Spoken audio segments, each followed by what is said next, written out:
അവിടെയുള്ള യുവ നേതാക്കളെ വെട്ടി എന്ന് പറഞ്ഞൊരു ആരോപണം സമസ്തയുടെ വിഭാഗം ഉന്നയിക്കുന്നുണ്ട്. മുമ്പ് പ്രഭാഷകരായിട്ടുണ്ടായിരുന്ന ആളുകളൊന്നും ഇത്തവണ ലിസ്റ്റിലില്ല എന്നുള്ളതാണ് ഉന്നയിക്കുന്ന ആരോപണം. ഞാൻ കേട്ടിട്ടില്ല. ഓക്കെ, താങ്കൾ പ്രസിഡന്റ് ആയിട്ടുള്ള സാധനമല്ലേ സംവരണ വിഷയത്തിൽ? അതായത് ഇപ്പോൾ ഈ മറ്റേ വികലാംഗ അല്ലേ, അവരുടെ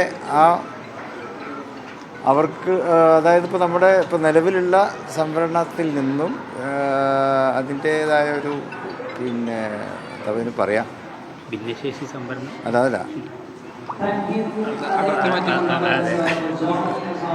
പക്ഷെ ഇപ്പോൾ സർക്കാർ നിർദ്ദേശിച്ചത് അത് മുസ്ലിങ്ങളുടെ സംവരണത്തെ വളരെ ദോഷകരമായി ബാധിക്കും എന്നുള്ളത് കൊണ്ടാണ് അതിനെ എതിർക്കാൻ തയ്യാറായിട്ടുള്ളത്. കിട്ടിക്കൊണ്ടിരിക്കുന്ന സംവരണം, അതെ, ആ ആശങ്ക നല്ലവണ്ണം ഉണ്ട്. സംവരണം എന്ന് പറഞ്ഞാൽ നമ്മൾ വളരെ സമരങ്ങളിലൂടെ നേടിയെടുത്തതാണ്.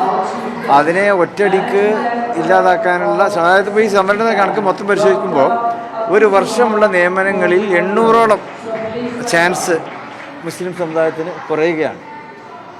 അത് ഭീമമായിട്ടൊരു നഷ്ടമായിരിക്കും ഉണ്ടാക്കുക. അപ്പോൾ അതുകൊണ്ട് തന്നെ സംവരണ കാര്യത്തിൽ ഗവൺമെൻറ് പുനഃപരിശോധന നടത്തണമെന്നാണ് പറയാനുള്ളത്.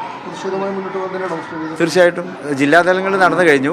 ഇനി സംസ്ഥാനം അത് ഏറ്റെടുക്കും. ബാക്കിയുള്ള ജില്ലകളിലൊക്കെ നടന്നുകൊണ്ടിരിക്കുകയാണ്. പിന്നെ പട്ടിക്കാട് ജാമ്യയിൽ സമ്മേളനം ആരംഭിക്കാൻ പോകുന്നു. അവിടെയുള്ള യുവ നേതാക്കളെ വെട്ടി എന്ന് പറഞ്ഞൊരു ആരോപണം സമസ്തയുടെ വിഭാഗം ഉന്നയിക്കുന്നുണ്ട്. മുമ്പ് പ്രഭാഷകരായിട്ടുണ്ടായിരുന്ന ആളുകളൊന്നും ഇത്തവണ ലിസ്റ്റിലില്ല എന്നുള്ളതാണ് ഉന്നയിക്കുന്ന ആരോപണം. ഞാൻ കേട്ടിട്ടില്ല.